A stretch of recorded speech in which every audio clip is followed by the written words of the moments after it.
Depoimento de Paulo Parisi, entrevistado por Isla Nakano, São Paulo, 4 de junho de 2013. Entrevista número HV02, realização Museu da Pessoa. Bom, primeiro eu queria agradecer ao senhor por ter tirado um pouquinho do teu tempo, dessa entrevista para a gente participar do projeto. E para começar e a gente deixar registrado, eu queria que o senhor falasse seu nome completo, onde o senhor nasceu e quando o senhor nasceu. Então, meu nome é Paulo Parisi.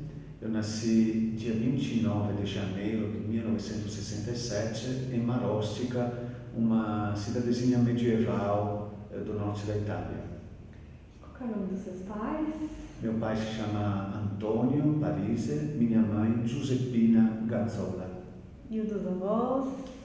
Então, os avós do lado da mãe, Assunta e Marco, do lado do pai, Paula e Luigi. E qual que é a história dessa família? Olha, se eu parto do lado do pai, fugiram da Revolução Francesa de Paris e fugiram com uma mula, carregando um pouco de pertences, um pouco de ouro escondidos, assim, e chegaram no norte da Itália, onde compraram terras e tudo, e se instalaram. E interessante é que depois de tantas gerações estão ainda naquela região, depois de séculos, podemos dizer. Do lado da mãe, mas também da região mesmo, também Vêneto, mais porém na direção de Veneza. Então, estas são as duas colocações, um pouco do lado do pai e mãe. Agora, ao lado talvez da mãe, dá para lembrar um acontecimento que no final da Segunda Guerra Mundial, os alemães estavam se retirando, fugindo de volta para a Alemanha, e uma incompreensão entre os italianos e os alemães mataram toda a família do lado da mãe, bisavós, tios, todo mundo, crianças de 3 meses. Foi um massacre mesmo, terminada a guerra. Eles tiveram medo de ser mortos enquanto fugiam para a Alemanha, e enquanto isso, então se vingaram e mataram. Então tem estas páginas também misturadas de sangue. E o senhor sabe como que seus pais se conheceram? Então eles se conheceram lá, praticamente em Marostica, aos poucos. Até engraçado, onde eu falei que faleceu durante a Segunda Guerra Mundial, no finalzinho, o lado da mãe, todos os parentes, ficava bastante perto de onde meu pai morava. Era onde minha mãe muitas vezes ia, porque achava um lugar mais seguro de guerra. E aquele dia, interessante, ela não foi, por uma coincidência, e quem foi morreu todo mundo. Então, mas isso que eram crianças, ela tinha 6, 7 anos. Mas aí, então, uma proximidade, nas festas, assim, começaram a se conhecer. Agora, e aí depois veio o casamento, com o tempo. E o senhor chegou a conviver com seus avós? Sim. Pode falar um pouquinho deles pra gente? Olha, os avós é interessante porque, infelizmente, é uma região marcada pela guerra. Então, do lado de pai e de mãe, todo mundo participaram da guerra. Quem, seja da guerra, Primeira Guerra Mundial, seja da Segunda Guerra Mundial, quem fez a experiência de campo de concentração, quem fugiu da Alemanha a pé, chegando na Itália, depois de 1 mês e 10 dias. Então, são histórias marcadas por isso, mas histórias marcadas também por uma região que antigamente foi muito marcada pela miséria, pela pobreza, e que a partir dos anos 60 explodiu economicamente. Então, uma região que se tornou muito bonita, referência na Itália. Então, eles viveram, os avós, a fase de sofrimento, a fase agrícola muito, diria, muito dura, e depois a fase da explosão da microindústria, das pequenas indústrias, que isso deslanchou a região. E você pode falar um pouquinho da atividade para os seus pais, o que eles faziam? Vamos lá, a gente estava falando dos teus pais, falar um pouquinho deles pra gente. Espero que você tinha comentado o que eles faziam e tudo. Então, o pai, no fundo, é filho de pequenos agricultores, com toda a terra deles. Ele deixou, a uma certa altura, a parte da terra com meu tio. Então, ele começou a trabalhar no começo como pedreiro, depois como também numa firma, então ele foi como operário mesmo. A terra ficou sempre nossa, mas do outro lado deixando cultivá-la ao tio, o tio que cultivava. Então, tudo, podemos dizer, esta ligação. Do lado da mãe, ela sempre trabalhou em casa, a mesma empresa do pai, que lá na Itália, onde nasci, estava muito utilizado o jeito de levar o trabalho até o trabalhador, e não que só que o trabalhador passasse o tempo na firma. Então eles levavam as máquinas em casa, você tinha um quarto mais ou menos este tamanho, onde você tinha as várias máquinas, e a firma trazia 30.000, 40.000 peças por mês, a pessoa trabalhava lá em casa. Eu também lembro crianças, às vezes brincava trabalhando, montando interruptores da eletricidade, fazia isso como fosse uma brincadeira. Então a gente cresceu assim, pode-se dizer, com a presença da mãe muito forte em casa. Então, e também os colegas, amigos, como tinha muito espaço, eles vinham brincar lá. Então eu lembro de toda a minha até adolescência, toda uma fase vivida junto com colegas, em casa, com muito. E o senhor tem irmãos? Tenho duas irmãs. Sim, uma mais nova de 22 meses e outra de 11 anos. Então, e eu percebi que o senhor conhece bastante assim, da história da tua família. Eu queria perguntar se o senhor gostava de ouvir história quando era pequeno, quem contava essas coisas, como que o senhor foi aprendendo isso? Olha, história, eu achava muito bonito, por exemplo, os avós, quando você falou, tios mais velhos, ouvir contar pedaços. Por exemplo, o tio que dizia que na guerra do 1915-18 tinha momentos com o inimigo, os austríacos, guerra de trincheira, que eles até se trocavam cigarro com o inimigo. Depois chegava a ordem no momento da briga, da guerra mesmo, aí eles se matavam, coisa o absurdo da guerra. Então eles contavam o lado humano, que ninguém estava lá para matar o outro, e do outro lado a obrigação, senão eles eram mortos. Então, a irracionalidade da guerra. Então, estas coisas eu gostava muito de ouvir falar, ou contar, por exemplo, a região onde nasci, ou também o castelo onde nasci. Imagina, o castelo tem 1.100 anos. Caminhar no castelo, olhar as muralhas, tudo isso. E só outro detalhe, quando era criança, a igrejinha onde nasci, onde fui batizado, está construída e ainda não foi feita escavações em cima de um templo romano dedicado à deusa Diana. Então imagina, brincando, encontrei até pedaços sepulcrais, que agora estão em museus em Vicenza, com escrito em latim: aqui veio a viúva fulana fazer todos os rituais funerários do marido romano que faleceu em guerra contra... Isso no 114 a.C., mais ou menos. Então, eu sempre gostei de história, de mexer, é muito bom isso. Ou ia no verão caminhar nas montanhas consideradas sagradas, porque são marcadas pela história. Então, isso eu sempre adorei fazer isso. Acampar, também com meu pai, acampar a 2.000 metros de altura. Então, isso eu cresci assim, conhecendo a região, gostando da região, fazendo estas trilhas que têm 800, 900 anos, para ir nas Alpes, passar o verão nas Alpes, na divisa da Áustria. Então, isso faz parte da vida, a gente está muito acostumado lá. E agora é bacana que o senhor fala um pouquinho da tua infância, as coisas que gostava de fazer, é exatamente isso que eu queria te perguntar, assim, qual era a tua brincadeira preferida de criança, assim, que você mais gostava? Ixi, a gente brincava, eu gostava muito de animais, então a região, até tinha muito animal em casa, desde coruja, tartarugas, de todo tipo de animal, mas depois a gente fazia brincadeiras de grupos com os amigos, então 10, 15... Agora, uma coisa que muito gostava eram jogos de grupo com o kart, sabe, aquele kart para dirigir. Eu comecei a dirigir a 9 anos de idade, kart a 80 por hora, adorava fazer isso. E, então a gente cronometrava o tempo, fazíamos competições entre amigos, tudo isso.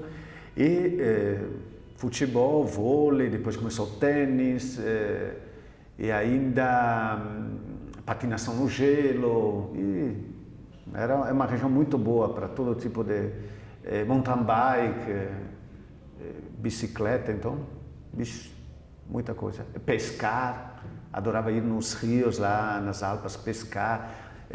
Depois uma coisa que aqui não tem, por exemplo, encontrar cogumelos na mata. Então levantar às 3 da manhã, subir nas montanhas, procurar o cogumelo, aprender aquele que é mortal, aquele que é bom, aquele que é o melhor.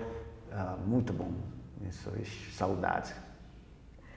E o senhor até contou pra gente onde a casa que o senhor morou foi construída. Eu queria que o senhor lembra como é que era dentro da casa, a divisão, os quartos? Uma casa muito pequena, 3 andares.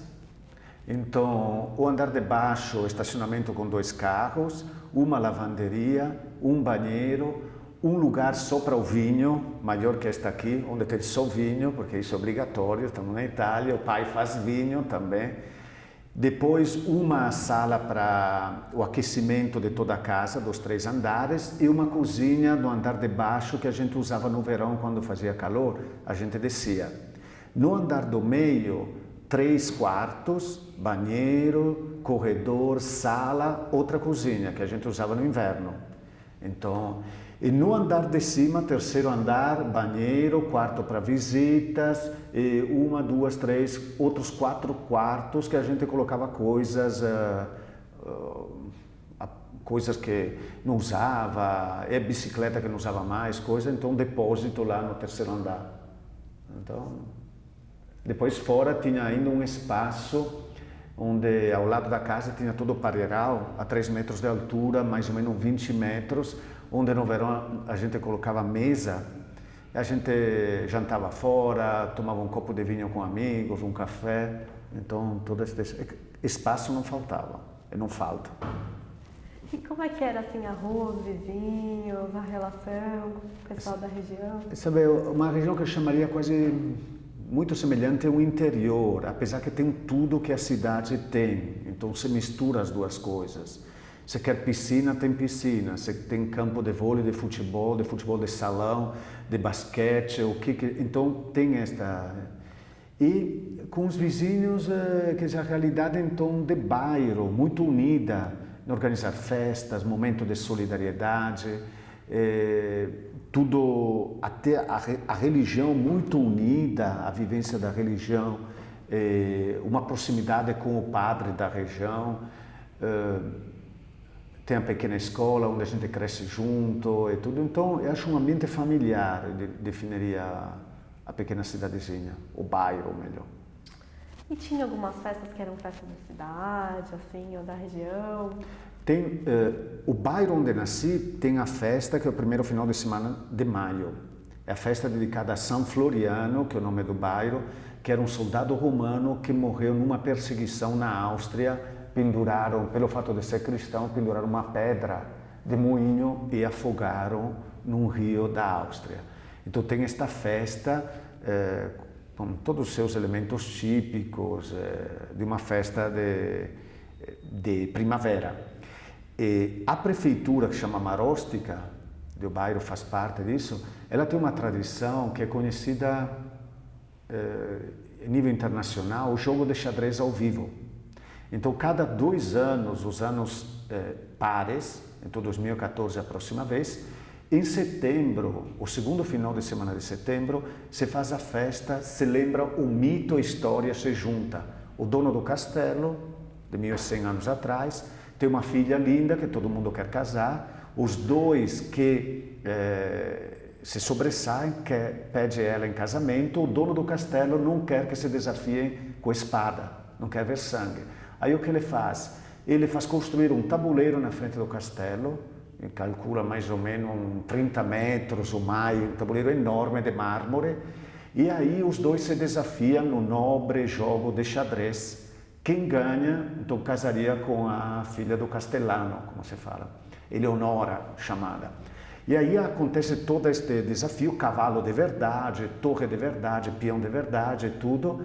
E no final tem a entrega da menina. Então, a reconstrução mitológica é através de mais de 500 roupas da Idade Média.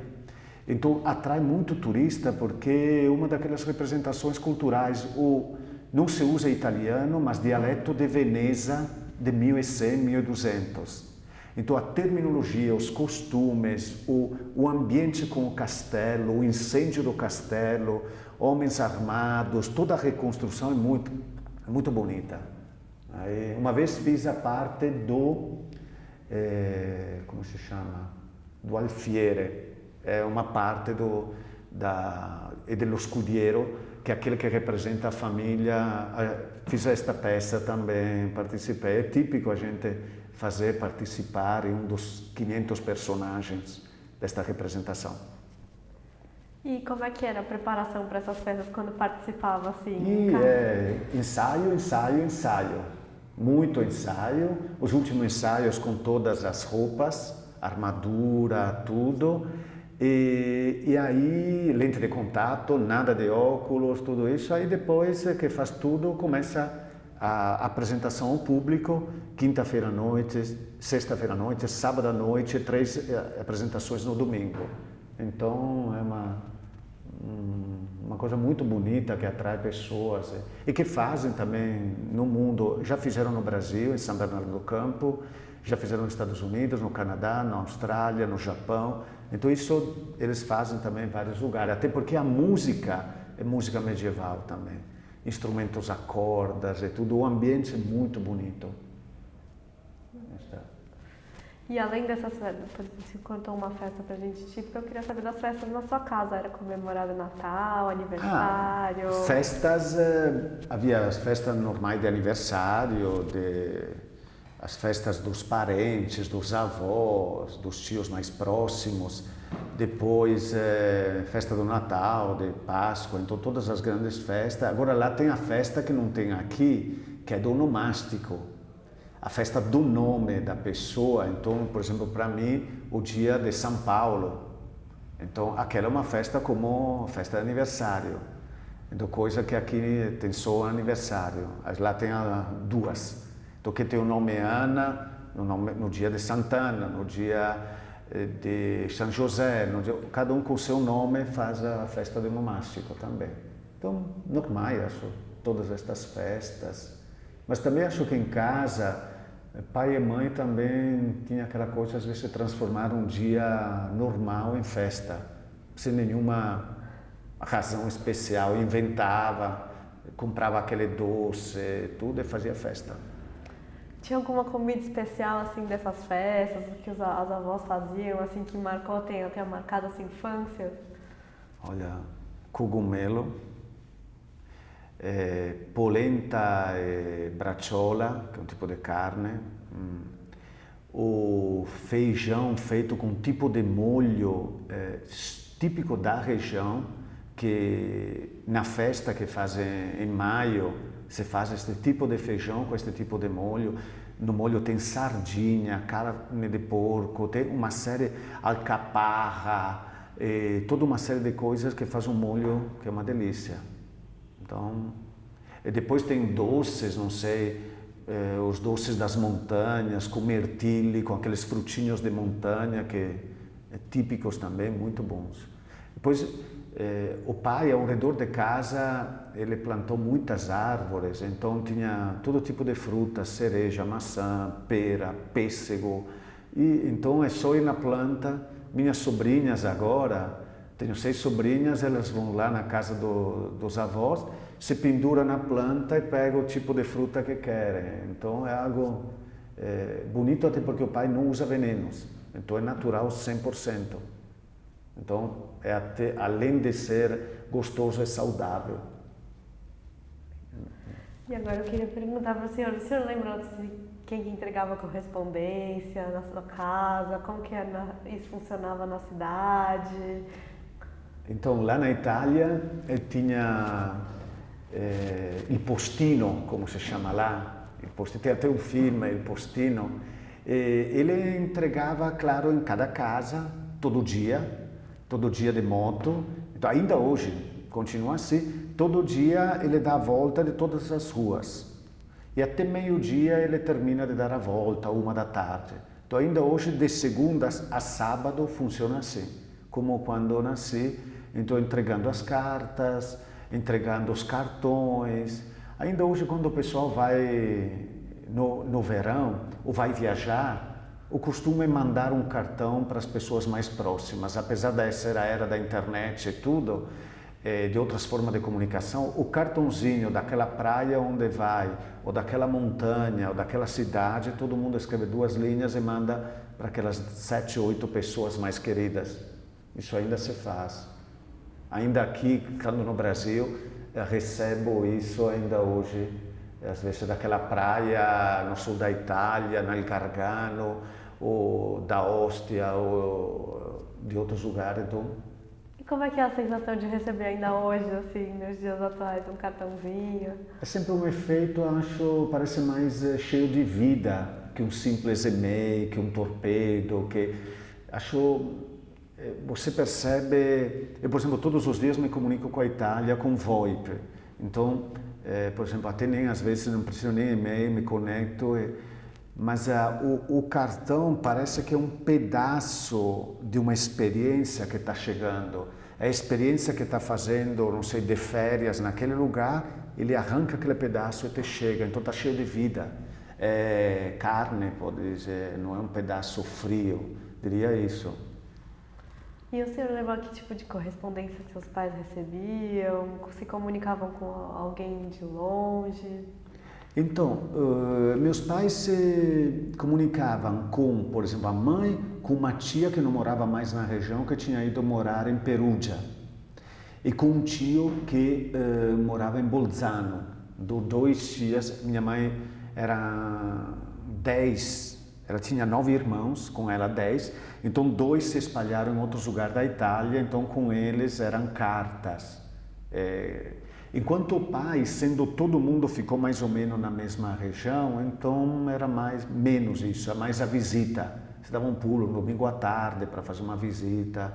Então foi assim. Agora, quando eu vim para o Brasil, aí, a primeira vez em 92, aí sim, era com cartas. E aquela demora, esperar os 15 dias para a carta chegar ou para eles receberem. Então, ou com os amigos da Itália, de vários lugares, de Roma, de Loreto, de Piacenza, de vários lugares da Itália. Então, todo este tempo, teve um tempo atrás que arrumando as caixas, encontrei, foi tão bonito olhar, às vezes nem abrir a carta, mas olhava só quem tinha escrito. Então, esta fase de 92 a 95, que estava estudando no Brasil, a primeira vez que vim aqui, então eu recebia, era quer dizer, aquela demora para ver a carta chegar, ou a demora para eles receberem, a carta escrita pela mãe, pela irmã, muito... E teve alguma assim que você tenha recebido que tenha te surpreendido, que tenha marcado mais do que as outras? Eu acho que nível de cartas, porque também na época as notícias principais eram por telefone. Então aquela coisa, notícia, não sei, minha irmã, estou grávida, vai nascer o seu sobrinho. Então era tudo por carta.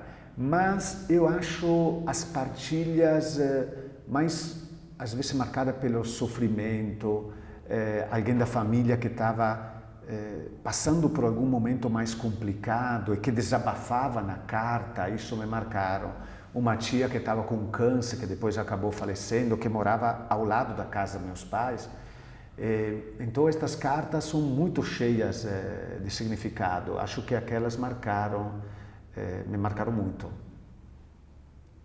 E agora eu queria perguntar para o senhor um pouquinho, só voltar um pouquinho, assim, a sua família tinha, assim, uma tradição religiosa, vocês iam bastante à igreja, como que era isso, assim?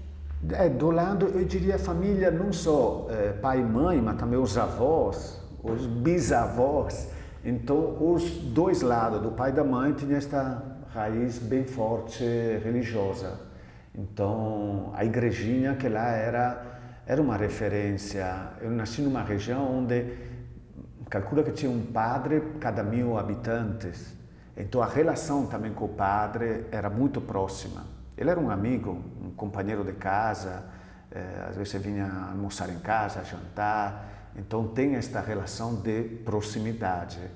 Então, no verão, por exemplo, se sai juntos, às vezes ainda tem o primeiro ano na escola, o segundo, o terceiro, pegam 3, 4 pais juntos com o padre e vão numa montanha, vão na praia por uma semana. Ainda hoje continua esta proximidade interessante. Então, acho que o ambiente era um ambiente religioso, diria. Isso. E o senhor até mencionou um pouquinho da escola, da região, da escolinha. O senhor lembra do primeiro dia de aula, assim? No primeiro, acho que cancelei, quem sabe.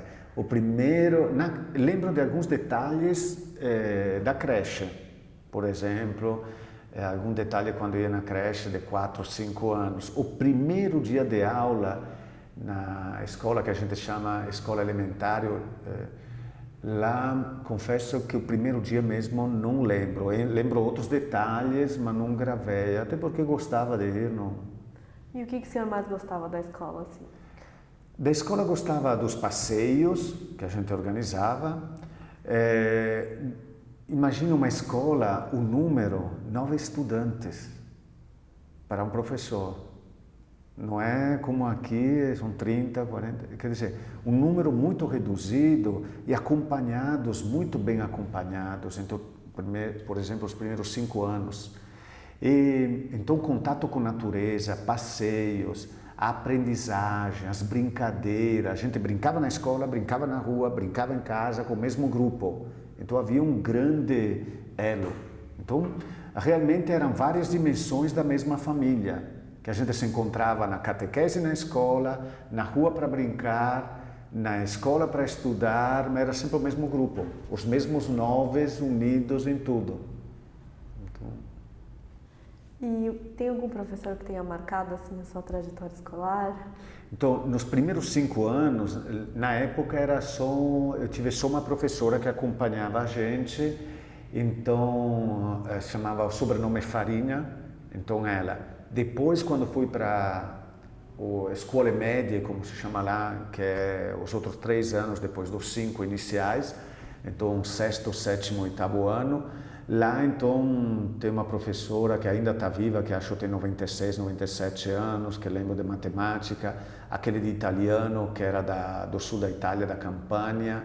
Então, lembro vários. Quando entrei no liceu, então, 5 anos de escola superior, também lá professores, lembro, muito exigentes, que na época faziam sofrer demais a gente, até porque a escola era muito conhecida pelo nome, famosa, e aí eles exigiam, diziam, aqui tem que sair com as melhores notas, porque temos tradição. Então na época foi muito sofrido, mas depois a gente repara que foi uma aprendizagem. A gente tem um método de estudo, de aproximação, de pesquisa inegável, fruto desta etapa dos 15, 16, 17, 18 anos. Então, na época não era muito, a gente que agradecesse muito, mas depois. Também o professor de educação física, muito, muito legal. Então, tenho boas lembranças da escola, até brincadeiras, tudo. E conforme o senhor for crescendo, tinha alguma matéria que o senhor foi se identificando mais, começou a adquirir alguns gostos por isso? Agora, por exemplo, educação física gostava muito, depois gostava de italiano, literatura, matemática não gostava, física não gostava, latim não gostava, grego não gostava, francês gostava, inglês mais ou menos, depois ciências, sim, adorava muito, ciências naturais, química, então literatura porém adorava, história gostava muito, demais, então mas a matemática e física eram meus, que não gostava, meus. E o que o senhor queria ser quando crescesse? Teve várias fases. Quando era criança era um circo que eu queria ter. gostava muito de animais, então era meu grande sonho. Depois queria lidar com natureza. Aí, a uma certa altura, veio a ideia de ser missionário padre. Depois desisti. Depois dos primeiros 2 anos, 3, aí não aguentei muito, tinha que ir longe da família, aí saí. Depois de um tempo, voltei, mas com outro grupo, outra congregação, que é aquela que me encontro atual. Aí começou esta, diria, aproximação, conhecimento da dimensão religiosa, passando por momentos lindos, momentos de crise e tudo, até que amadureceu a ideia. E quando que foi que o senhor começou a pensar em ser missionário? Começou já a partir dos 17, 18 anos, agora depois mesmo sério, a partir dos 20, 21 anos, aí começou já a coisa a ser mais séria. E aí, conta um pouquinho pra gente, o que foi mais difícil nessa decisão, o que foi mais gratificante? O difícil foi sair da família, em vários níveis. Saí da família a primeira vez, então que fui morar a 7 quilômetros, depois fui morar a 300 quilômetros, depois foi a 500 quilômetros e no final quando me pediram de vir para o Brasil, então 9.000 quilômetros. Então, o afastamento da família, dos amigos, do tecido social onde cresci, isso custou muito. E depois, talvez em cada lugar onde morei, me apegava muito às pessoas. Então, cada vez, depois de 3 anos, 4 anos, tem que sair e recomeçar tudo de novo em outra cidade. Então, é o desafio do novo, mas também o sacrifício, o dói abandonar, se afastar das pessoas. Então, isso, acho que foi um elemento que fez bastante sofrer na caminhada. E durante a juventude, assim, mais ou menos nesses 17, 16 anos, que é o período de escolha crucial, o que o senhor gostava de fazer aí? Gostava de passear com os amigos? O que o senhor fazia, assim, nas horas? Gostava, sim, como todo mundo, brincar, jogar bola, jogar vôlei, então esporte em geral, tênis sempre adorei. Então, como falei antes, patinação no gelo, esqui, então todas estas atividades. E também ir no cinema, então se encontrar, fazer atividades, subir numa montanha. Então, um pouco de tudo. Eu acho o contato com o esporte, com a natureza, sempre gostei muito. E o senhor viajava, chegou a conhecer outros lugares da Itália mesmo, de outros lugares? Sim, então, seja da Itália, de maneira especial a parte alta das montanhas, então subindo, indo na direção de Trento, Bolzano, e toda a parte na divisa com a Áustria, toda aquela parte. Depois, Itália Central, Itália Meridional, a Europa, a Alemanha, França, Suíça, Áustria, Holanda, então um pouco depois saindo, conhecendo, isso. Sim. Teve alguma viagem que tenha marcado assim, uma viagem que tenha sido muito bacana? Fora da Itália ou na Itália? Tanto faz. Olha, da Itália, são muitos lugares. Sabe, porque, por exemplo, eu lembro a primeira vez que fui para Roma e depois quantas vezes voltei para Roma, uma cidade bagunçada, antiga, em relação à parte mais organizada onde nasci. O norte é mais organizado, mais frio, Roma é mais bagunçada, mas é linda. Então, conhecer a parte romana, a parte etrusca. Falando em etrusca, a Toscana, para mim, foi a grande descoberta. Depois de muito tempo que conhecia vários lugares da Europa, conhecer a Toscana etrusca, não Firenze, Pisa, Siena, esta parte, a parte para dentro pré-românica, é algo de fantástico. Então, conhecer le vie cave de Pitigliano, um lugarzinho em cima do morro que tem mais ou menos 14 ruas escavadas na pedra, ainda feita antes de Cristo. Então que vão para frente cortando, você vê as montanhas cortadas e vai para frente, vai em lugares sagrados, onde tem túmulos. Tudo isso são lugares muito bonitos. A culinária, o vinho, a geografia. Então eu começaria já pela Itália, depois também pela Europa, lugares muito lindos, mas a mesma Itália, Veneza, que é a região, é uma hora de trem de onde nasci, dá para ir para Veneza. Então, muito bonito. Entrar em Veneza, nos palácios do Doge, Palazzo Ducale, e muito bom. E o senhor contou assim dessas primeiras separações da família, dessa dificuldade.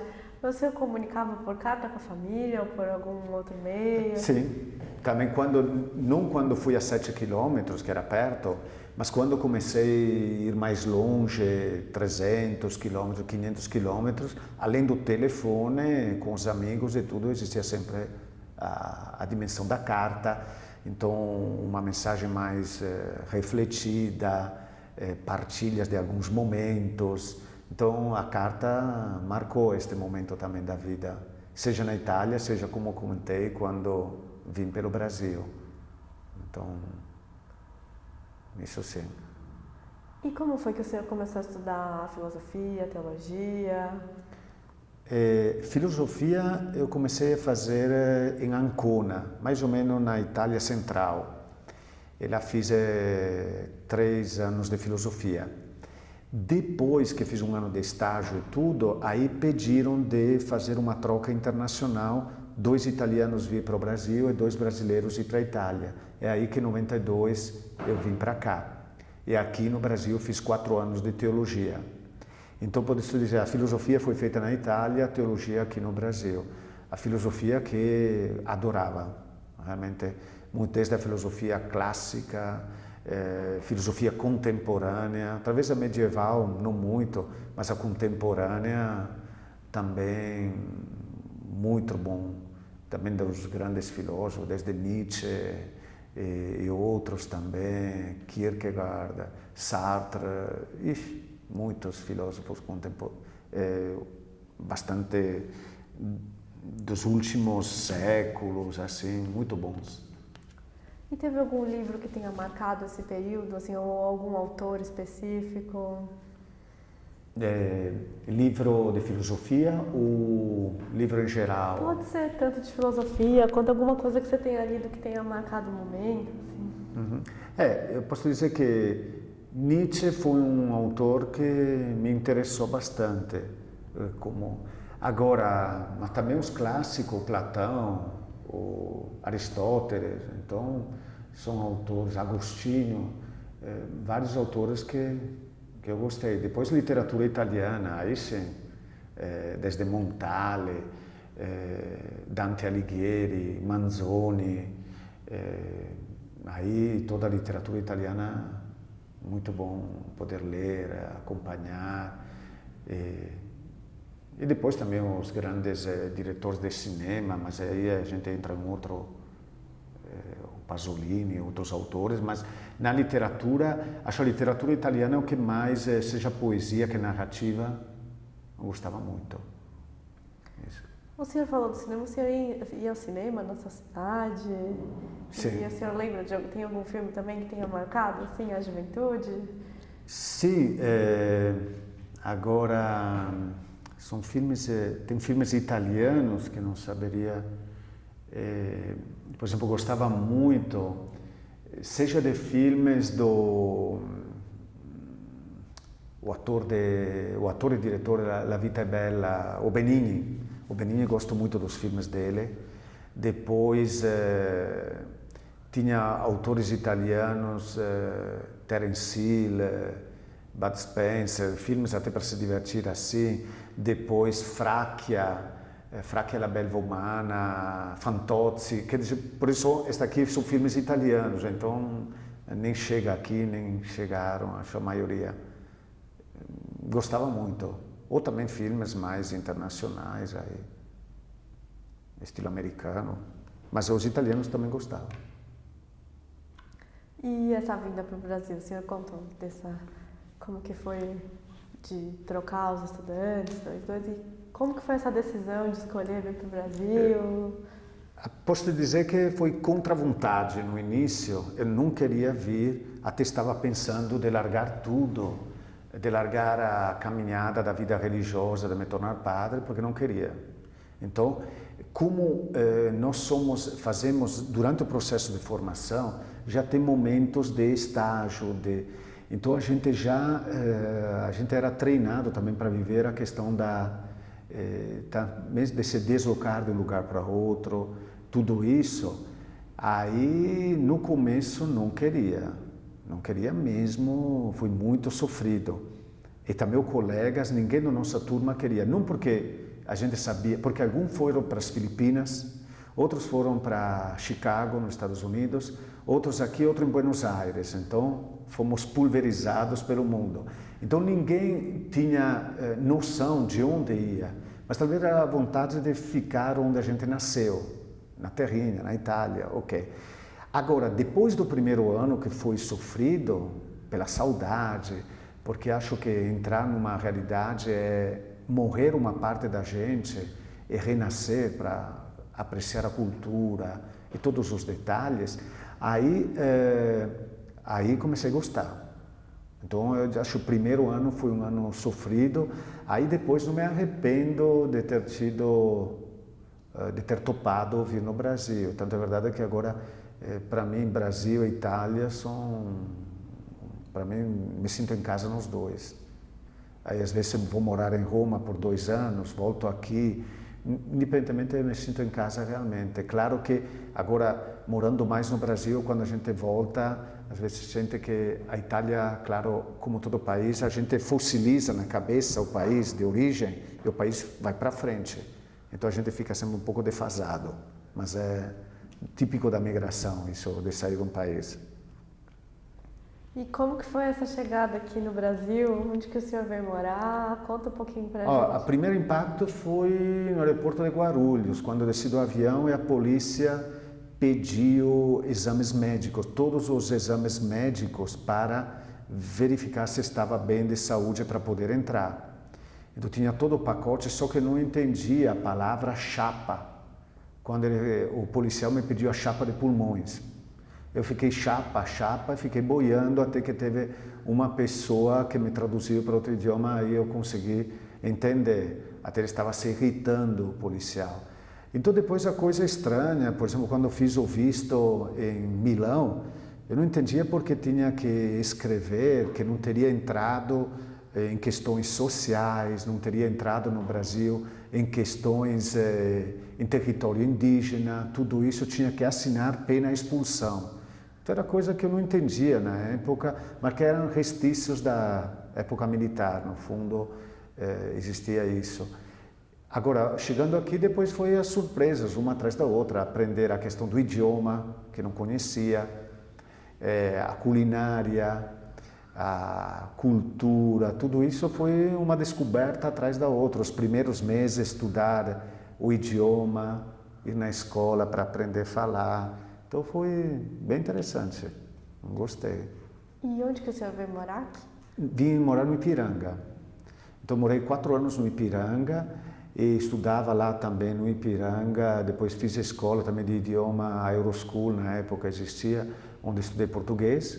Então foi tudo lá.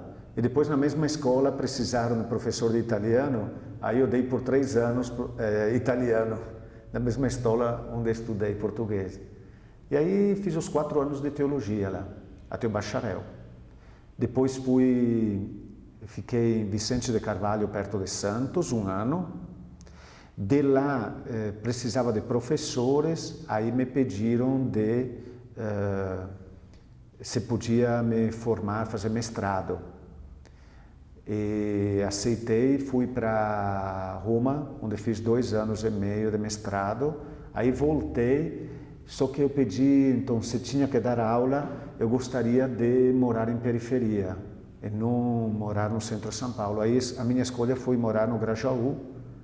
Aí morei 9 anos no Grajaú e do Grajaú dava aula no Ipiranga 2 dias por semana. Então fiz isso. E lá no Grajaú foi um lugar fantástico, ainda hoje metade do coração está lá. 9 anos, conhecia praticamente a região inteira. Iniciamos todo um trabalho contra a violência, que ainda hoje continua, chamado Evento pela Paz no Grajaú.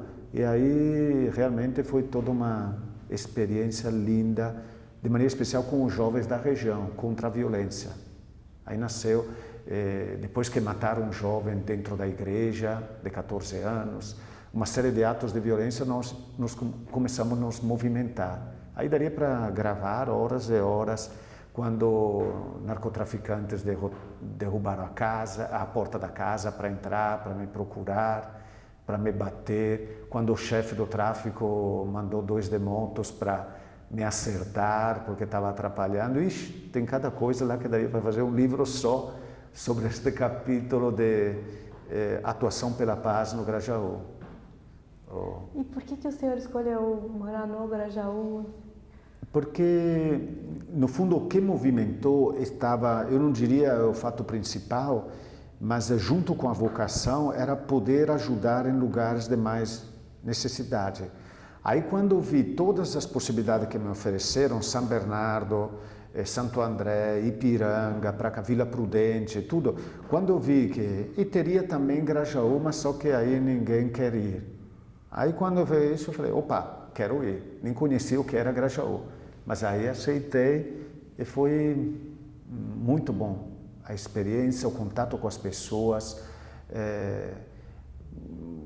quer dizer, viver, seja a religião, de uma maneira diferente. Por exemplo, numa semana passei mais de 40 igrejas evangélicas batendo a porta para ver se a gente podia fazer um trabalho junto com os jovens, sem jogar a pedras um com o outro, mas a gente atuar em favor da vida do jovem que estava morrendo por causa de droga, de violência, de tiros.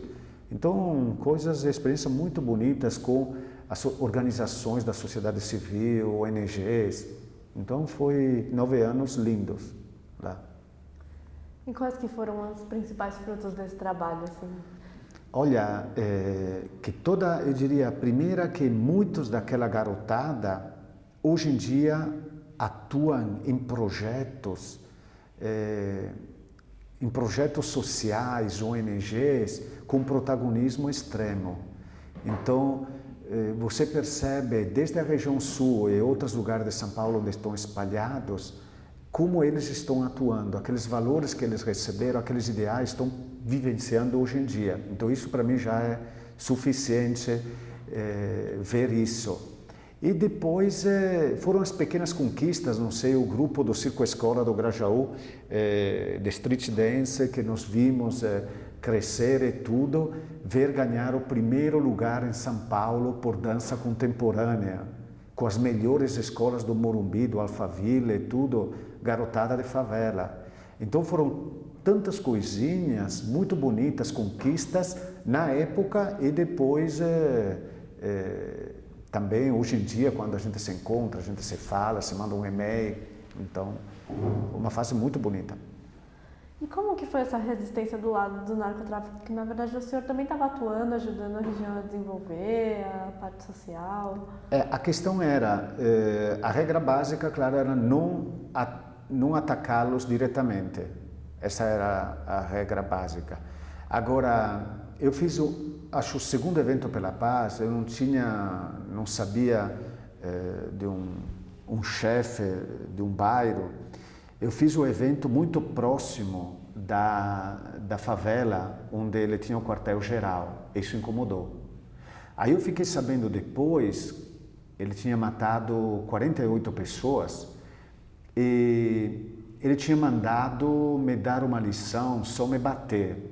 Ele sabia de tudo, onde eu morava, horários que chegava, tinha mandado 2 motos para me acertar. E aconteceu que naqueles dias ele matou 2 policiais.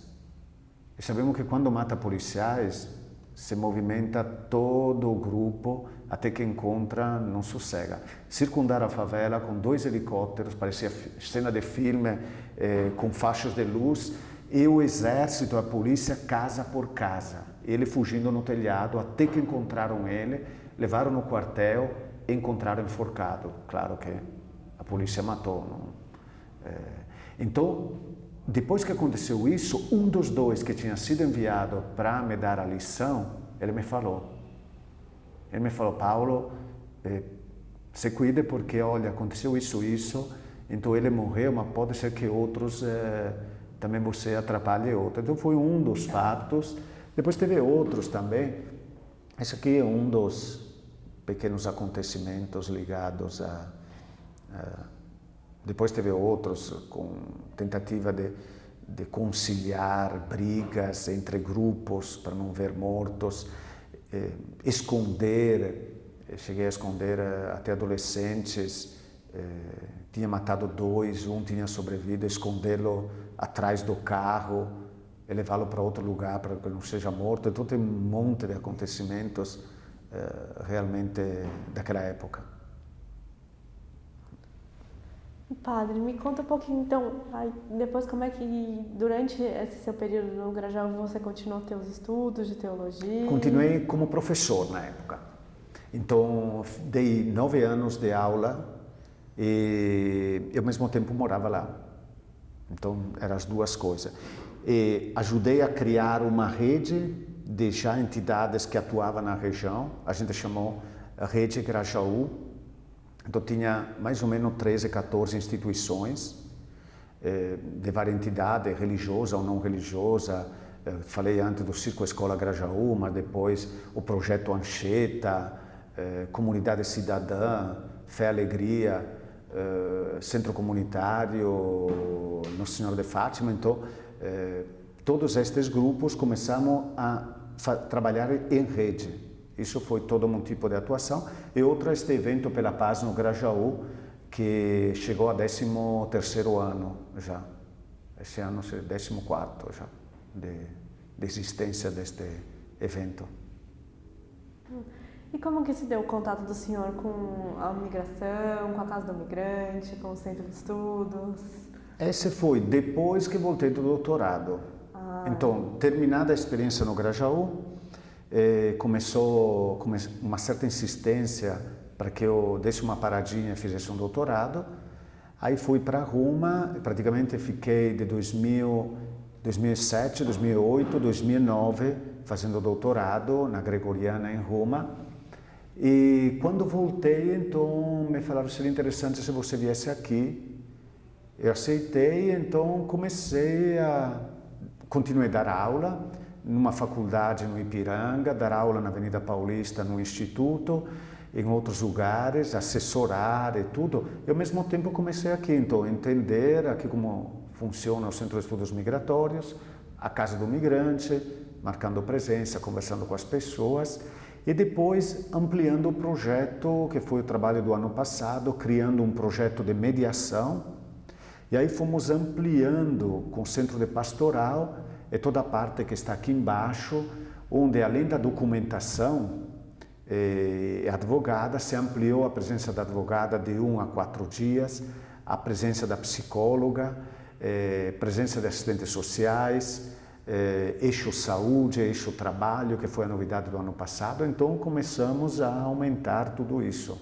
E também um pouco de incidência política, marcando um pouco presença em Brasília, no Ministério do Trabalho, no Ministério da Justiça, participando em reuniões de parceria com o IEM, das Nações Unidas. Então começou todo este trabalho local, mas também de interligação para que a política migratória seja baseada nos direitos humanos e não na Lei de Segurança Nacional, que é a que infelizmente ainda está em vigor atualmente.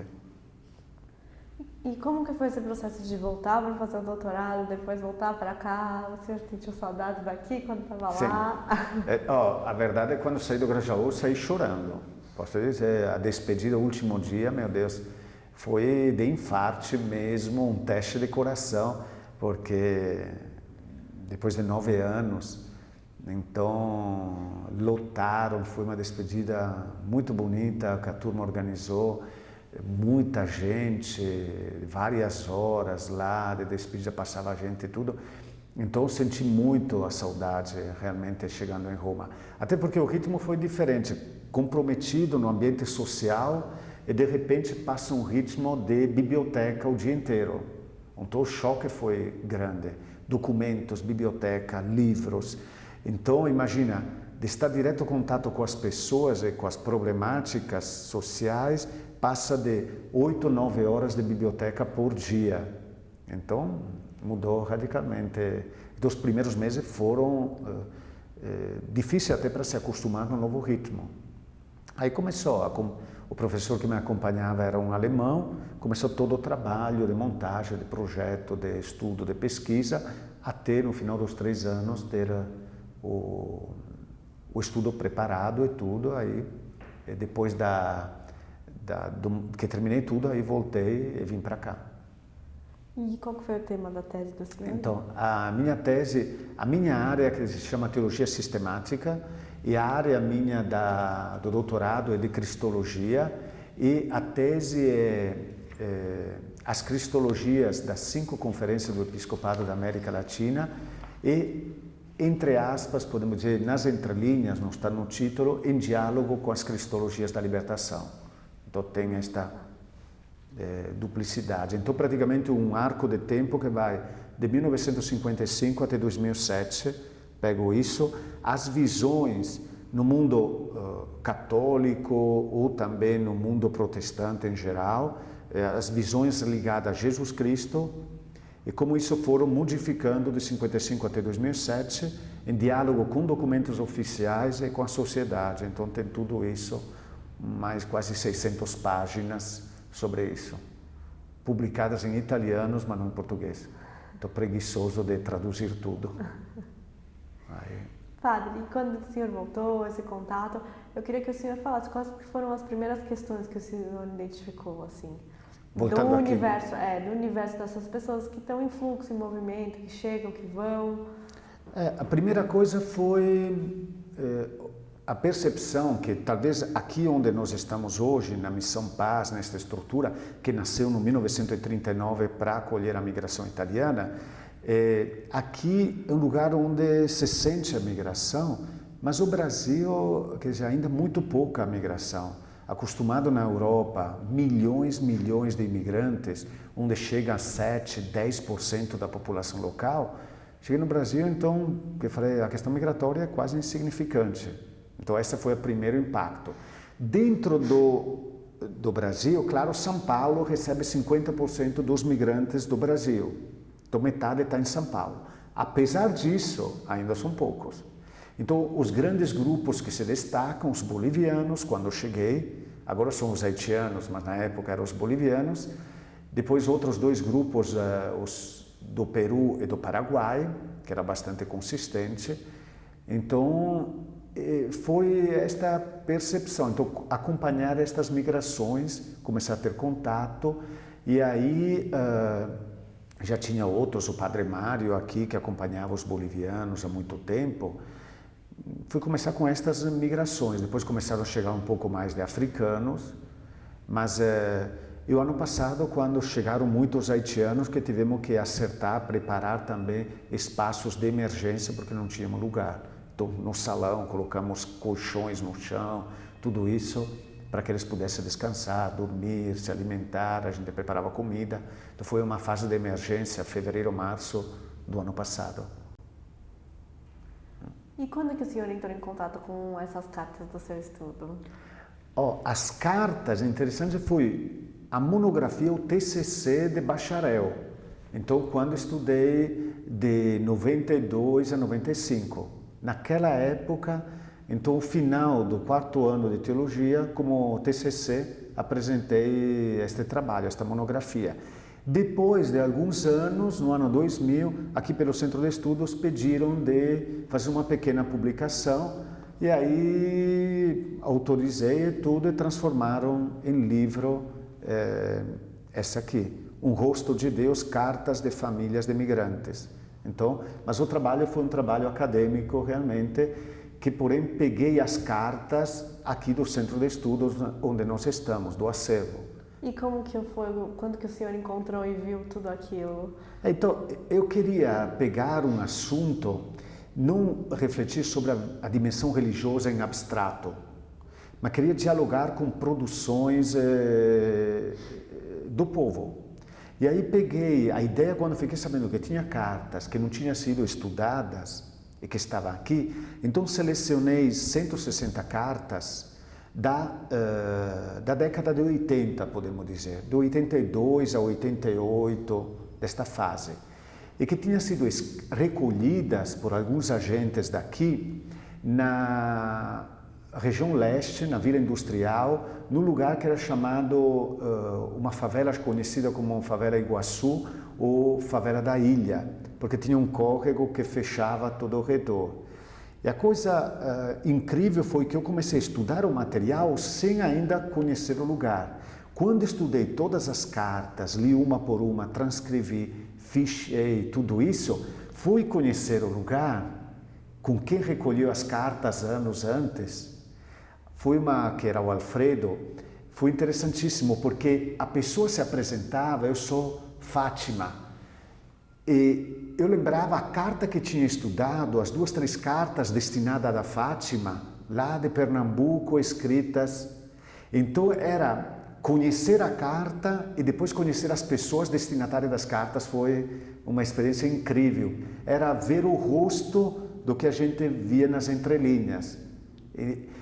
As cartas que foram escritas naquele período, mais de metade da região de Pernambuco, de onde eles vinham, então eram os familiares que escreviam, e outras regiões do Brasil também, outras partes, mas em geral o Nordeste. Eram migrantes que chegaram naquela fase que São Paulo recebia muito imigrante interno, na expansão urbana.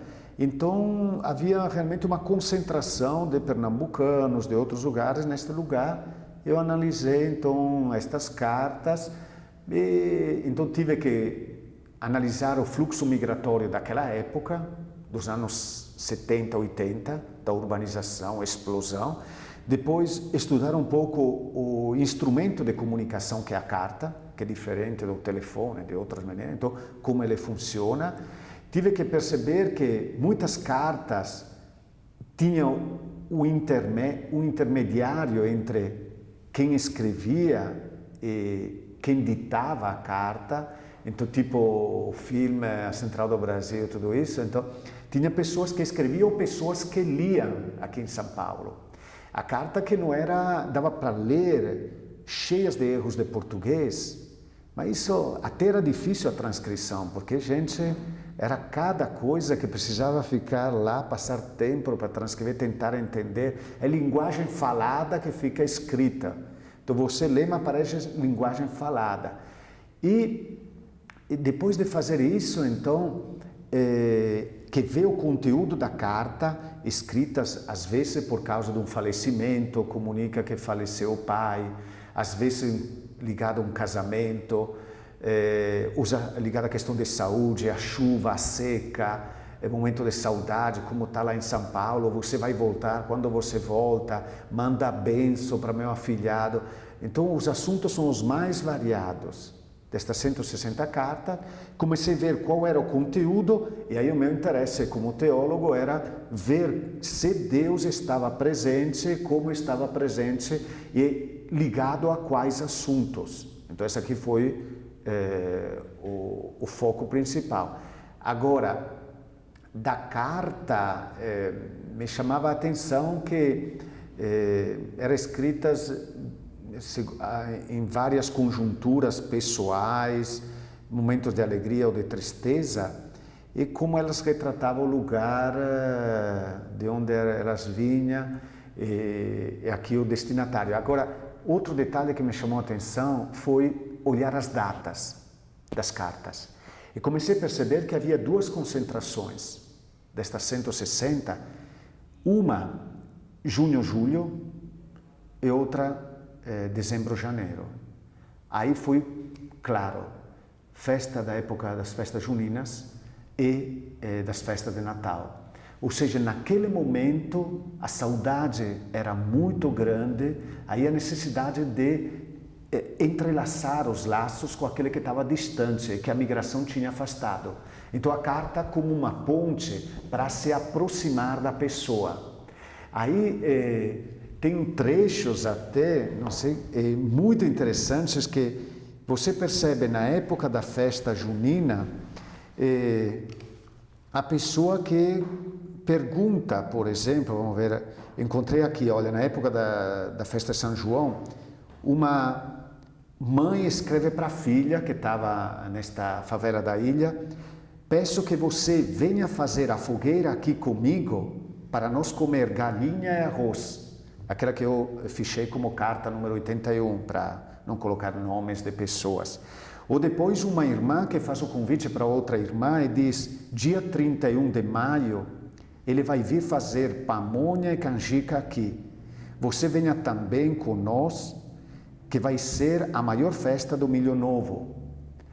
E do outro lado, quando é realizável a aproximação, a volta, a viagem, aí é que aparece a decepção. Sim, comadre, eu estava muito alegre pensando que você vinha passar a São João, mas nos mais vocês, aqui a questão de transcrição, mas você só faz trato e nunca vem.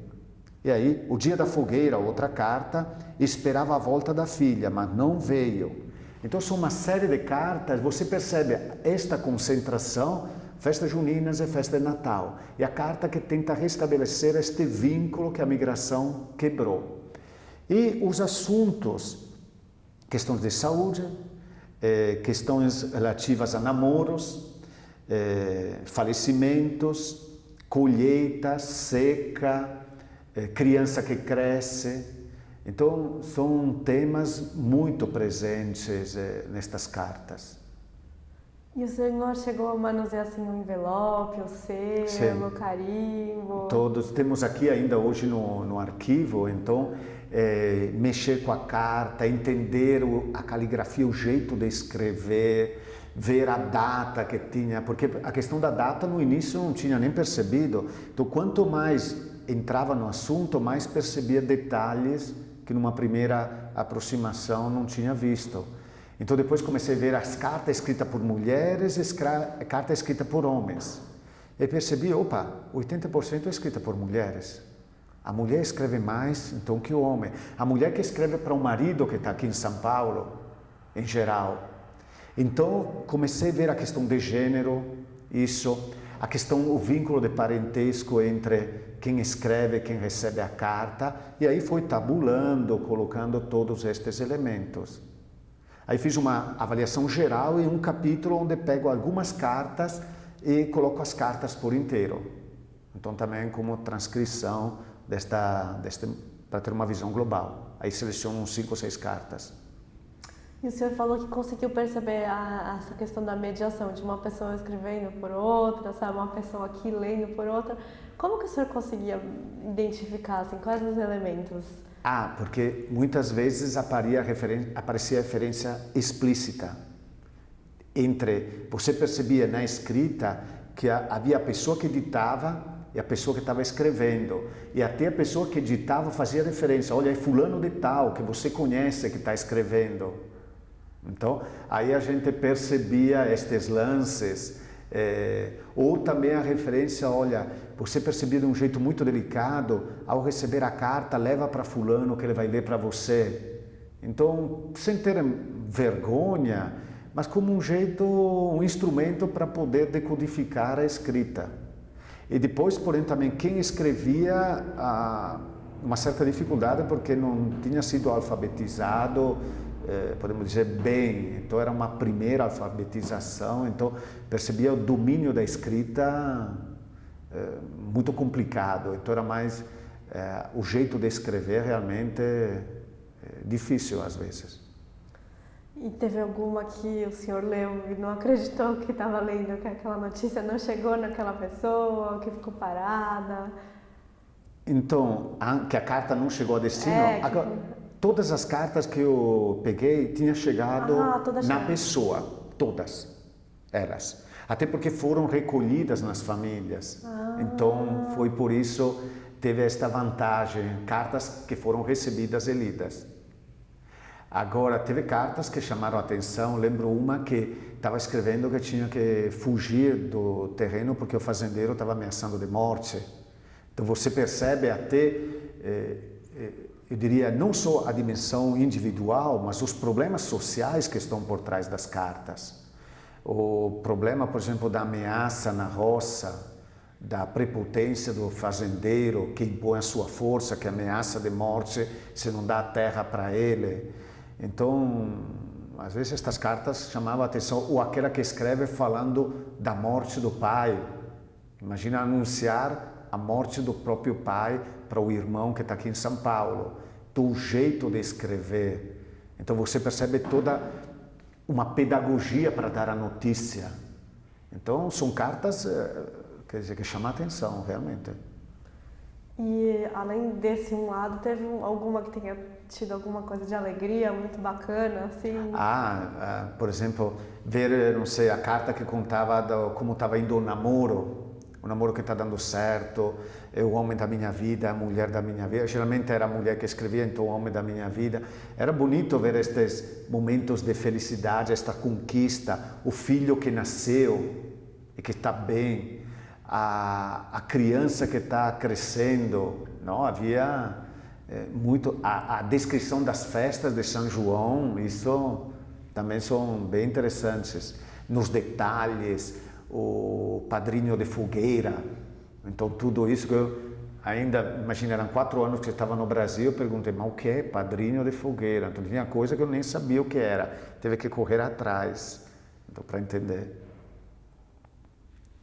E padre, agora eu queria perguntar um pouquinho para o senhor, como é que a missão utiliza os correios, assim, que apesar das pessoas não utilizarem mais cartas, tem outras utilizações de receber encomenda, pacote, alguma coisa que sinta falta? Não sei se o senhor tiver mais alguma história, assim.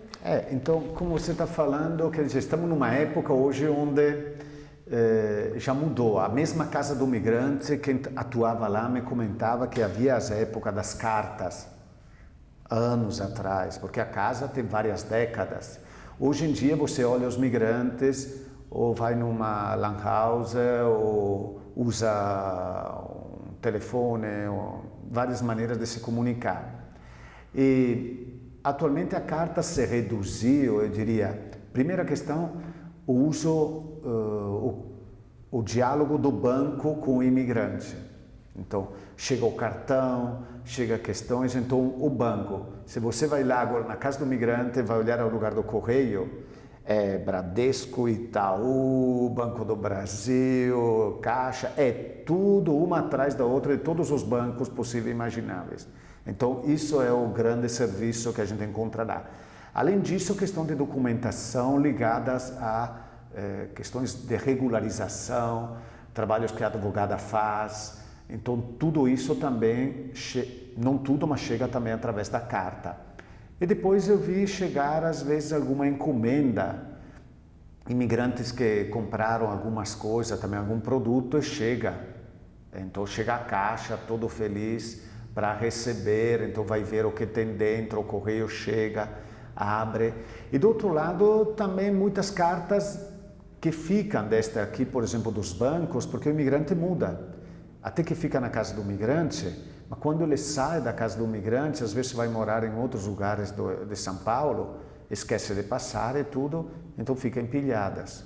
Então tem esta dimensão. Agora, eu diria que está mais ligada nesse momento à documentação e à questão de banco, as cartas.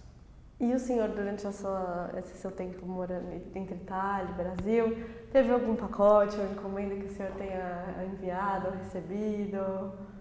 Um presente de aniversário, alguma coisa especial assim, que não seja uma carta?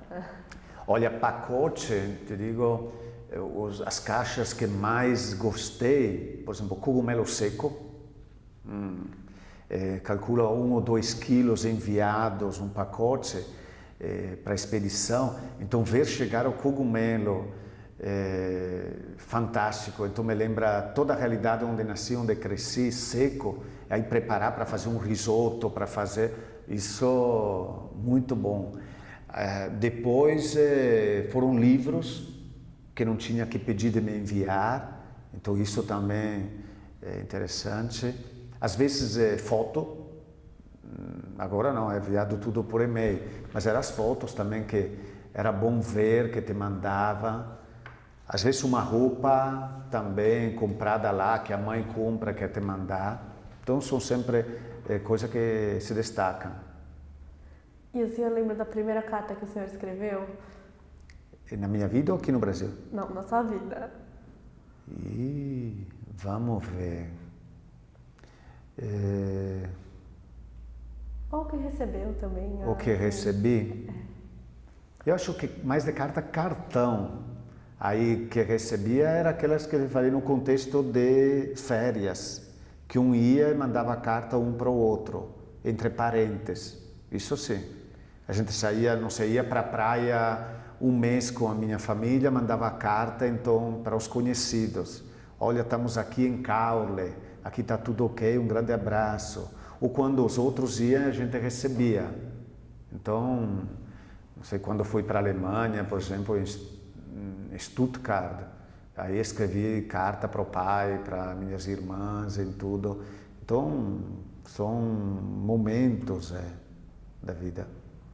E aqui no Brasil, o senhor lembra quem que o senhor se correspondia? A primeira carta acho que foi aquela de dizer, sabe, mais um desabafo.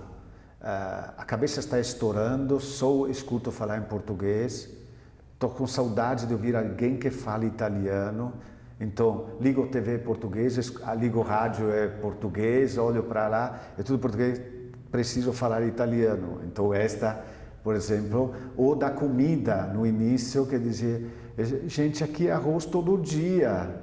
Então, assustado, dizendo, gente, o primeiro dia achava normal, o segundo normal, o terceiro, não dá. Então, eram estas coisas, curiosidades, comunicar para lá as particularidades culturais daqui. Como quando agora, depois, morando em Roma, vi os brasileiros se queixar que é macarrão todo dia. Cadê o arroz e feijão?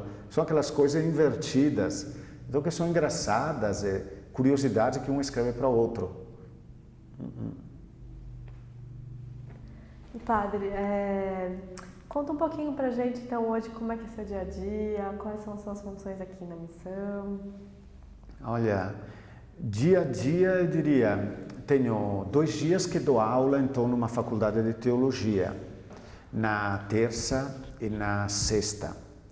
Depois, na segunda noite, dou aula num lugar, Instituto de Leigos, aqui em São Paulo, na Avenida Paulista, perto do Shopping Paulista. Então, isso na segunda noite.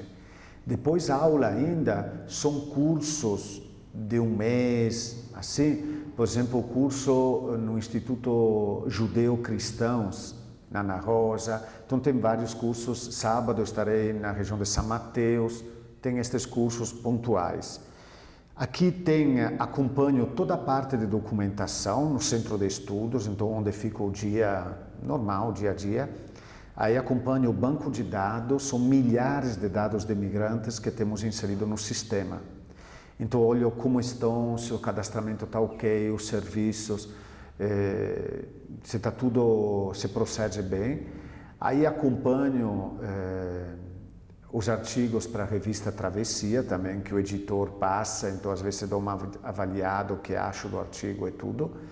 Além disso, a gente manda, ainda aqui, acompanha pesquisas que estão sendo feitas. Por exemplo, tem uma pesquisa nesse momento com paraguaios, fizemos uma em nível nacional ano passado, então acompanha a pesquisa, encontra pesquisadores, vai ver como está a análise, quais são as problemáticas, para onde ir. Depois, às vezes, presença em seminários, que convida. 2 semanas atrás foram 3 seminários, um atrás do outro, 2 dias em Brasília, 2 dias na PUC, 2 dias na Secretaria da Justiça, praticamente saía de um lugar e ia para outro. Então, agora estou preparando um curso para dar em Roma em dezembro e janeiro deste ano e janeiro, agora no início do próximo ano. Então, são todas coisas que vão se juntando. E tem, além disso, depois a parte religiosa, então, aí como padre, celebrações, acompanhar a vida, às vezes dos migrantes, um falecimento, um casamento, desabafo, uma conquista, comer um prato de comida junto, boliviano, do Paraguai. Então, por exemplo, ontem veio uma família boliviana que ajudamos a sair do mundo praticamente em situação análoga à escravidão, de uma oficina de costura, um dos muitos casos, e que ela aceitou gravar também sua história. Então ela, pelo fato de ter confiança, o ano passado nós gravamos praticamente ela falou sua história, o primeiro bloco 50 minutos sem parar, desabafando, chorando, contando, diante da câmera. Mesmo na posição invertida, eu estava na tua posição e ela olhava para mim e conseguiu esquecer, se libertar e ficar só concentrada no contar a história. Uma pérola, saber os sofrimentos que se passam no mundo da costura. Então ela depois começou a alugar seu espaço, o marido se tornou pedreiro, também é boliviano. Aí veio ontem para contar como está indo e tudo. Então uma conquista, ela e os 3 filhos. Então tem muitos momentos bonitos de partida de vida.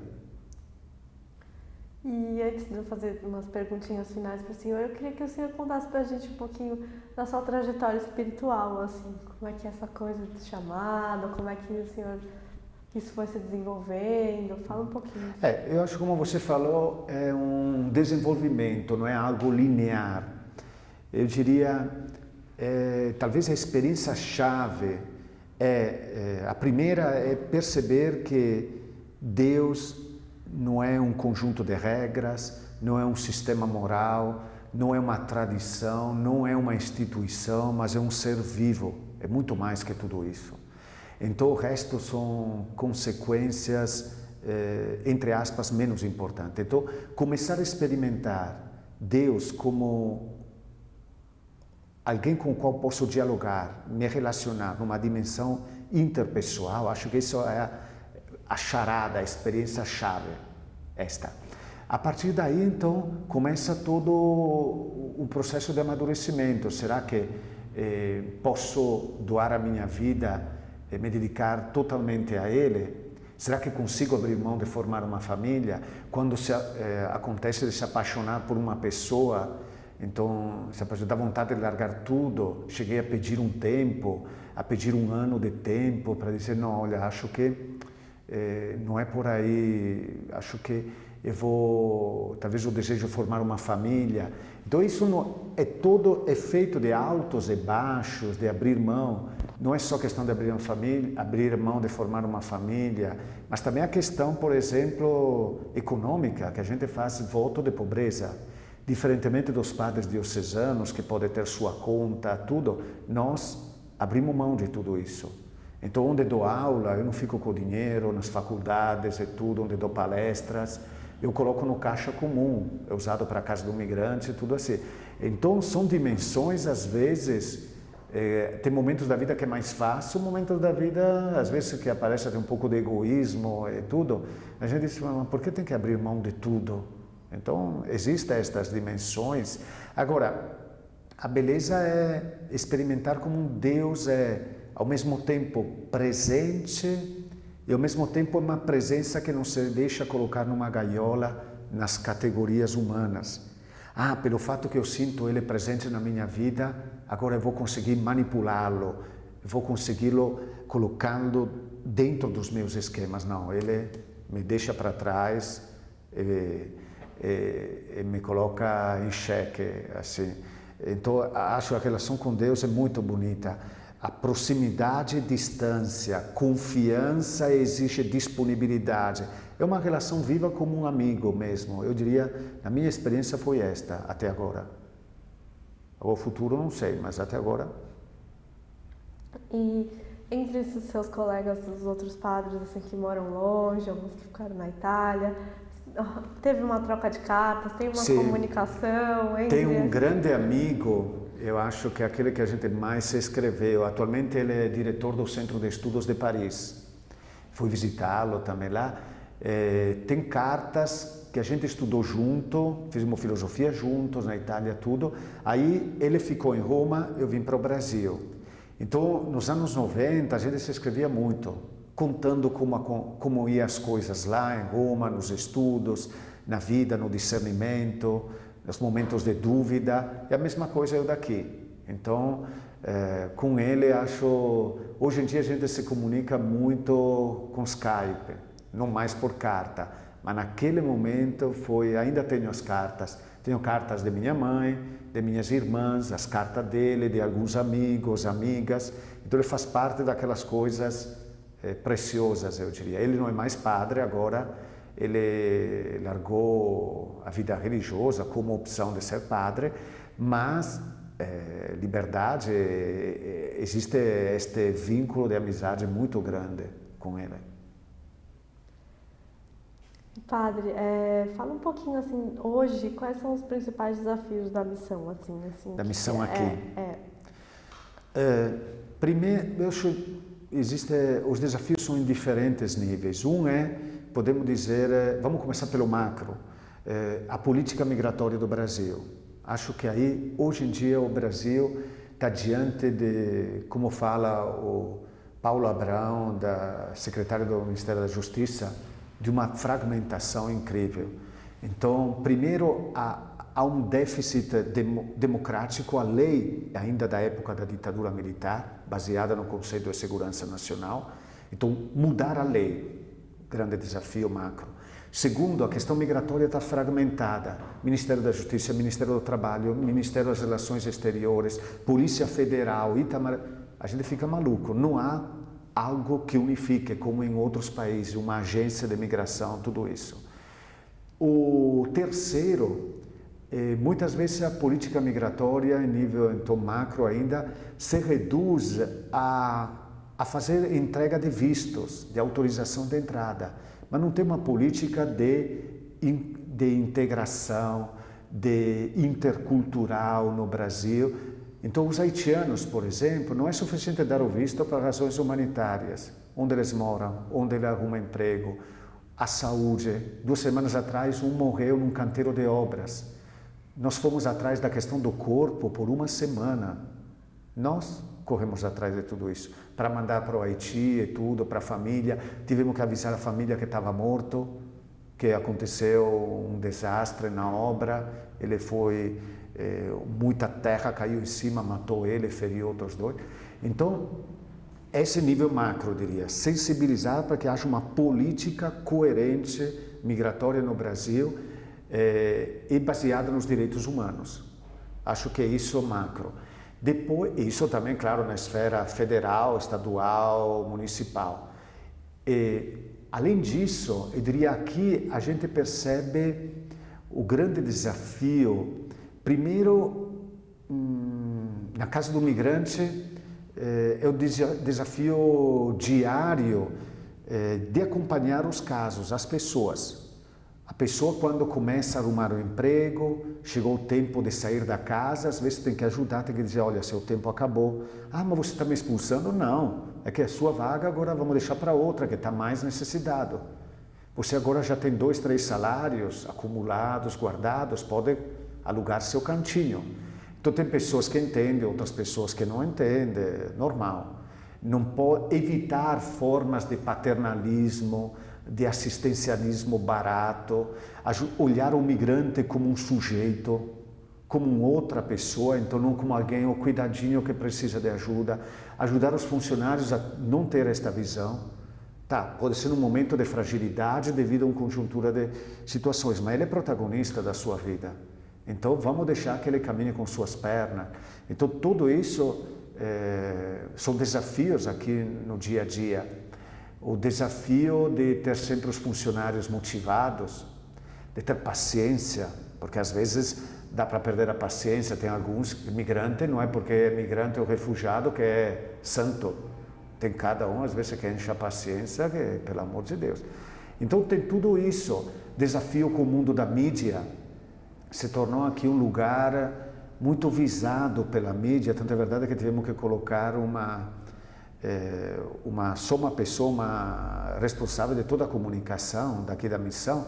Então, se penso a semana passada, foram 4 grandes TV brasileiras e outras, uma atrás da outra. Toda semana tem mídia pedindo. Agora agendamos esta semana para 2, então entrevista e tudo. Então o mundo da mídia às vezes fazer perceber que como trata o migrante. Tem visões tão distorcidas, sensacionalistas, que instrumentalizam o migrante, assustadoras. Eu achava que era só na Europa, mas também aqui, apesar de ser um país, o mito da acolhida, tem cada visão por baixo que não é tão acolhida, de preconceito. Só para ver o último, não te digo o jornal que publicou isso, acompanhamos aqui perto do Parque Dom Pedro, um mês atrás, um edifício que havia reintegração de posse, um brasileiro que subalugava por haitianos. O prédio tinha 96 haitianos morando, manchete no dia.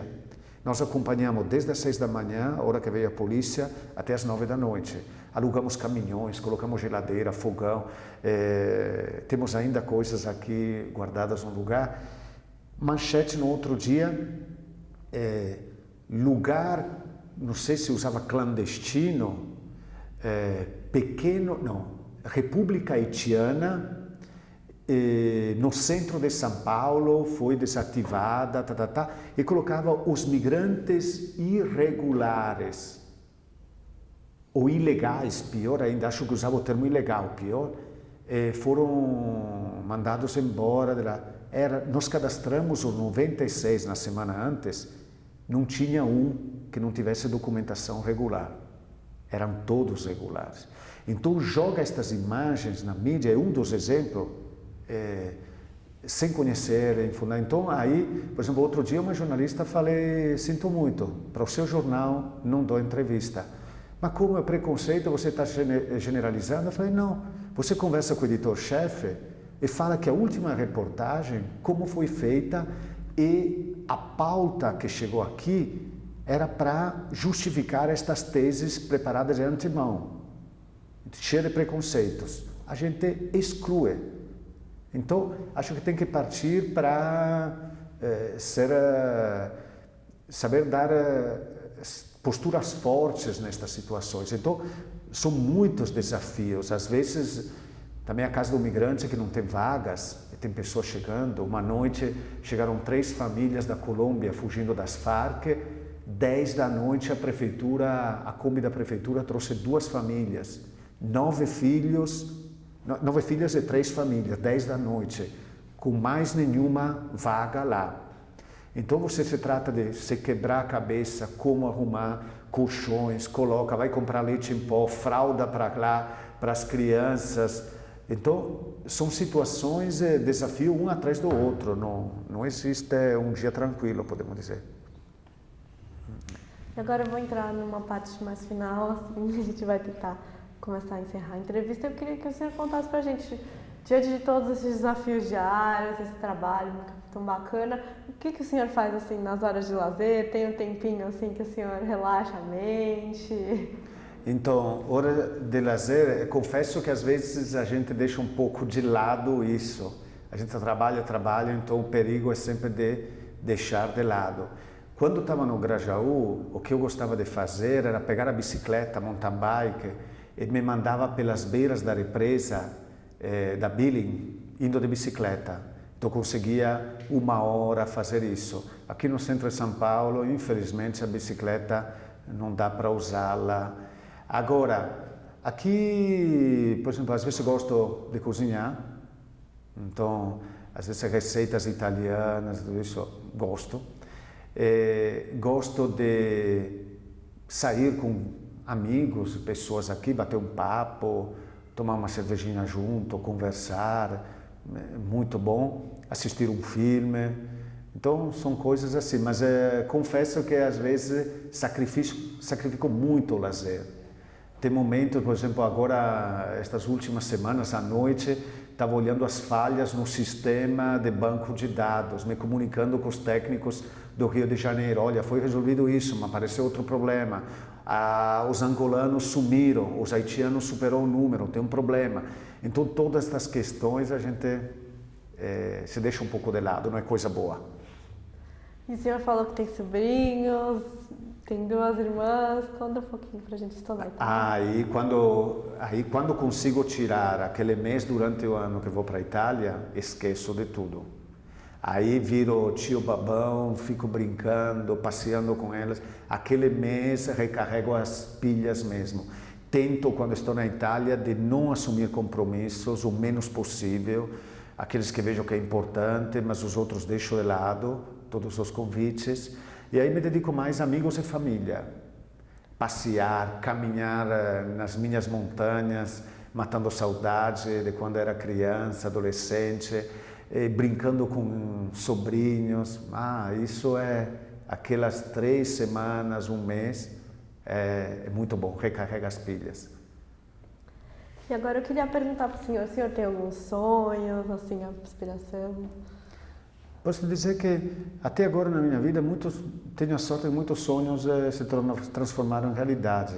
Então, olha, muitos sonhos que foram acontecendo. O último, o ano passado, esta criação de uma nova estrutura aqui dentro, que a gente chama Programa de Mediação, dividido por eixo trabalho, eixo saúde, eixo educação, eixo família, eixo comunidade, cultura.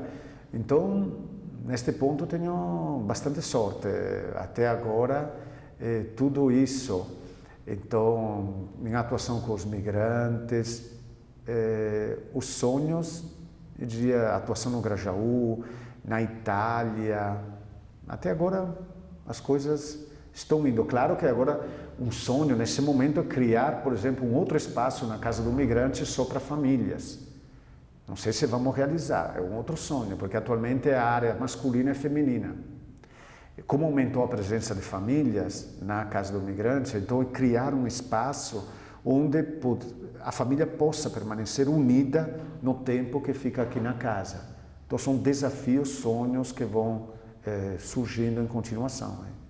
O sonho de terminar uma coleção que tinha começado a publicar, escrevi só o primeiro livro, deu certo, está na 8ª edição, editora está no meu pé, mas falta tempo para escrever, então tem pequenos e grandes sonhos, mas aí... E tem alguma história de alguém que chegou na casa que o senhor tenha se apegado muito, que tenha sido uma história muito difícil, assim? Mais que uma, tem várias, olha, muitas. Talvez, só para dizer uma das primeiras, logo que cheguei, lembro de um jovem, não posso fazer referência nem à nacionalidade, nada, porque é refugiado. Ele fugiu, que mataram pai e mãe. Ele ouviu os tiros nesse país da África e encontrou num rio de sangue pai e mãe. Ele foi violentado por uma semana por este grupo. Depois ele conseguiu que um do grupo lhe deu pena e permitiu que fugisse. Ele fugiu num navio de container sem saber o destino e chegou em Santos. Na hora que mataram o pai e a mãe, os 2 irmãos mais novos estavam na escola, então não soube mais nada. Ele chegou aqui. Chegando aqui, infelizmente, todos os dramas que ele viveu, ele passou por um grande momento difícil psicologicamente. Aí tivemos que interná-lo não foi o único caso, outros também, nas clínicas, na parte de psiquiatria. Ele acompanharam, depois de um mês deram alta, ele voltou para cá. Graças à ONG Refugees United, conseguiram encontrar os 2 irmãos, onde eles estavam. Ele ficou feliz. E aí ele começou a batalhar, trabalhar, começou a estudar. Agora está na universidade estudando e trabalhando ao mesmo tempo num grande hotel aqui em São Paulo. Então ver a vida dele, das cinzas como ele chegou, crescer, as conquistas, conseguir entrar na faculdade, ou a decepção, não consegui entrar na USP, mas consegui entrar nessa, consigo me pagar, agora quero juntar dinheiro para trazer meus 2 irmãos para cá. Então são histórias realmente que marcam, a gente acompanha, a gente se torna até a família. Imagina, ele tinha 20 anos quando ele chegou, no hospital, então se você não visita ele, não tem ninguém que vai visitá-lo. Então, são momentos muito particulares, e cada história é uma história. A última, uma menina que também teve um grande problema psicológico, tive que interná-la. Então, eu e uma outra pessoa daqui, então terminamos a internação no Hospital Mandaki, quase às 2 da manhã. Então, quer dizer, não tem horário, não tem... A gente... Entre aspas, o funcionário, temos que nos agradecer aos funcionários que estão aqui, porque eles superam até o horário, muitas vezes, às 6 horas, 8 horas que trabalham. Se precisa, eles ajudam. agora nós estamos aqui 24 horas, então não tem momento de folga. Agora, lembro também, para falar bem dos funcionários, que realmente são fantásticos, quando uma família cubana veio aqui e uma das duas filhas foi internada com um problema gravíssimo de saúde, a outra menina, os funcionários levavam para casa, porque o pai e a mãe tinham que ir para o hospital acompanhá-la, e a outra menina de 7 anos, então ficava na casa dos funcionários. Então era bonito ver esta solidariedade, não é o único caso, tem muitos. Então que se cria vínculo entre funcionário e pessoa acolhida. E como que se dá esse trabalho de mediação, de num mesmo espaço acolher gente de tantas culturas diferentes, tantas religiões? Olha, sabe, eu acho pela história da casa, pelos tantos anos de atuação, acho que os problemas foram muito poucos. Tem que reconhecer, tivemos, mas teve alguns anos atrás que um grupo de estudantes de jornalismo decidiram fazer um projeto na Casa do Migrante, uma produção de um documentário, mas onde o roteiro, a gravação e tudo fosse feito pelos migrantes e refugiados. Então eles montaram tudo. E foi bem interessante este vídeo que ganhou um prêmio também aqui em São Paulo, 1 ano e meio atrás. Aí eles gravaram tudo, montaram o roteiro, e eu achei fantástica uma imagem que diz tudo. Era 6 horas da tarde quando toca o sino da igreja, que a gente chama o momento da Ave Maria. Então havia dava para ouvir bem o sino da igreja e a imagem, a câmera se movimentando e indo no muçulmano no tapete rezando na direção da Meca. Esse espaço onde 2 anos atrás estiveram 22 denominações religiosas. Já passaram judeus, muçulmanos, budistas, cristãos das diferentes denominações, africanos de diferentes cultos. Então perceber que aquele espaço, um respeita o outro, acho que é um pequeno laboratório.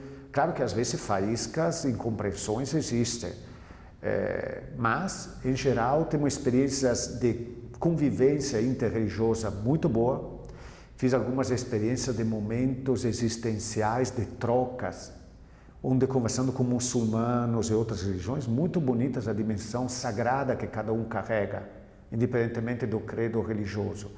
Então acho que é um espaço de grande abertura. Tivemos gente, até católicas, que não entendem, voluntários que vieram aqui, como vocês têm que evangelizar, vocês têm que apresentar sua identidade católica. Nós olhamos, já foi a Idade Média. Então, ou seja, a nossa postura é diferente, não é porque é um espaço mantido por uma entidade católica que é um espaço de evangelização forçada. É o ser humano em primeiro lugar. Então. E agora, para a gente encerrar, vou te fazer 2 perguntinhas só. Assim, o que você acha desse projeto de resgate? Na verdade, de não fazer um projeto dos Correios institucional, clássico, para a gente resgatar a história de cartas, como que mudou, como que faz parte da vida das pessoas, como que fez. O que o senhor acha através das histórias de vida?